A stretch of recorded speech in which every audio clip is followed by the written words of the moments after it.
So I think there are many, many concepts here, on the definition of quality. And why are we spending so much time on the definition of quality? Because if you don't really define it in the first place, if you don't really know what you are going to be looking at, what are you going to manage, honestly, you see?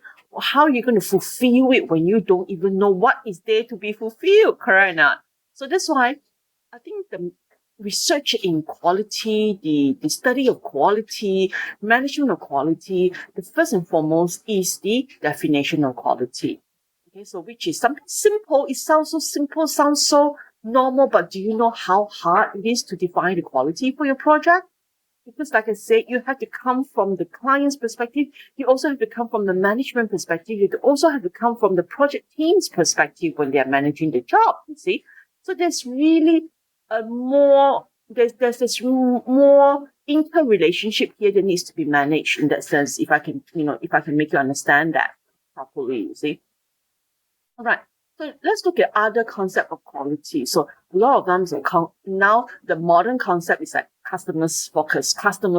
So we're talking about please focus on your customer. Please make sure that they are satisfied with the work. Please make sure that the standards is according to the customer's requirements. So you can see a lot of work, conformance to customer's requirement, conformance to customer standard, make it sure that it's customer satisfaction. So that has been the more modern way of managing quality in that sense, or the first of all, managing quality is talking about defining quality. So there are many other supporting. This is actually correlating to the above page that I was talking to you about, some other definition of quality. So value-based is about quality is a degree of excellence at the acceptable price. So now we are actually even bringing in acceptable pricing. So logically speaking, if you can spend more money, you will get good, better product. And how true is that value-based kind of quality? So I think this is something that is really, really very difficult for us to define. And when we define quality, people like to associate that with higher cost. They like to think that if I can pay more for the raw material, if I can pay more for the paint, if I can pay more for the higher, better house, the quality will be good, you see. That's very normal. Yeah, if I can pay more for grade 40 concrete, I'm getting grade 40, not grade 25, you see. So grade 40 is better than grade 25. So this kind of definition that is cost-based is in a way dangerous as well, because is it really true that you can define quality that way? Pay more and get better things? Yeah. So you're going to tell your customer, so this quality is like this. But if you can pay more, I can give you more kind of thing. Yeah. It is true. I mean, but it's just not the way that we should educate our customer. We should be talking about whatever that they paid for. In that sense, they should be getting whatever that they are paying for. That should be quality, not they pay more, get better, you see. So it is very important for us professionals to understand that difference, It's not about you can pay more, I can give more. It's about you pay for this amount, I work within your budget, but I will give you quality product that is based on that particular level of money that you have. But that level has to be agreed upon with the customer. So meaning that the best that you can find, I can give you the best that I can do with this sort of budget. And that has to be communicated very clearly to the customer. Okay? So quality I like this definition for people who has been with me since undergraduate studies. These are actually very common, the things that I like, because I think quality can be split in two levels.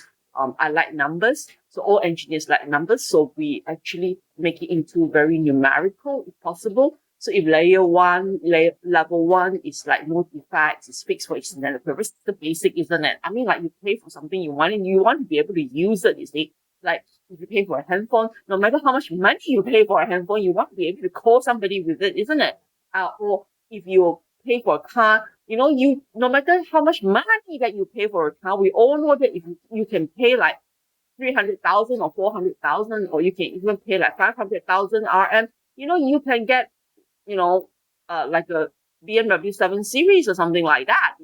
So obviously, who doesn't know that money can buy you quality? But even if you buy a $10,000 car, or you can buy a $20,000 car, you make sure that the basic intended features is good. So both of them should have quality. It doesn't matter how much money you pay for it. Both should have quality. The second level is conformance to standards and specification as detected by the statutory body and the designers. That's very important. Not only can use, at least it's safe, it meets the safety requirement, the handphone doesn't blow up on you, the car doesn't set on fire, go on fire after driving for 20 kilometers. So it has to be fitting certain standards, for example. Yeah, so like certain safety standards, certain risk standards, certain elements in the car standards, safety standards and all that. So you have to be able to meet that. Like, it's just like us engineering in civil, we in civil engineering, in factory environment, there is certain standards, certain specification. We have BS code, we have got Euro code, we've got authority standards of the drain sizes, must be certain sizes, must be certain that minimum, and must be able to contain water, must be able to run at certain rate. That's the whole standards that you have to follow. Then, of course, the next level is you want something to last. If lasting is very important, then making sure that it will do the work for the period of time that, over lifespan. Then we also have good performance efficiency, like good performance as it's doing more, it's actually doing better, or it's actually performing really well, a little bit over from what you expect. And high reliable means it doesn't break down all the time. Durable and reliable is two different things. Durable is lasting, very lasting. Okay, it will go on for a long time, but does not mean that you don't have breakdowns in between. You see, high reliability is like you don't have that kind of breakdown. It's durable and reliable. Then sometimes certain elements can be used for many, many things as serviceability. So even if a product, not only you can use it live in, you can use it for certain activities, like you build a hall, you build a stadium, you can also have concert in it. You can also, it's good enough to have concert in it, with like Blackpink concert that have, few hundred thousands of screaming people in it. It doesn't scream down the stadium.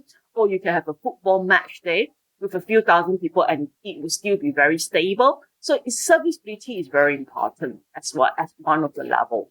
Aesthetic and perceived quality. Aesthetic and perceived quality, this is always something that we engineers don't wish to achieve. We don't wish to play any parts in it. That is the job of an architect to us, you see. But aesthetics is basically, is it attractive to the eyes? Does it look good?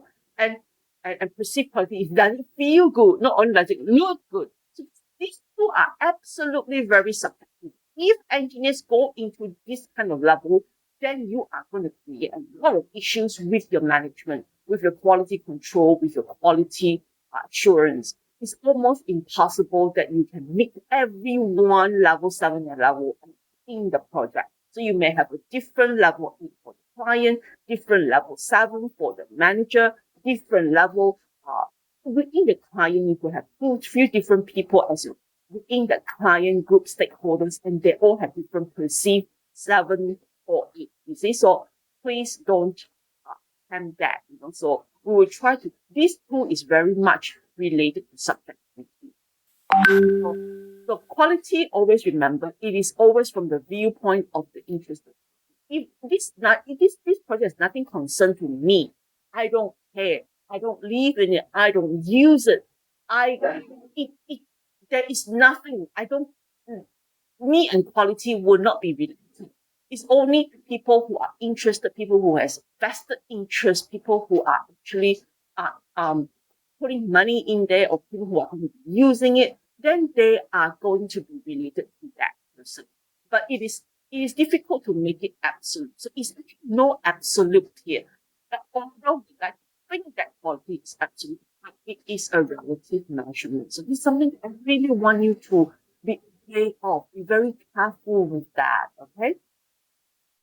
All right. So make sure that you have a difference. What is the high quality? Is good quality? Don't go and say that I want high quality things, and make sure high qualities and good quality are two different concepts. We want a product to be good quality.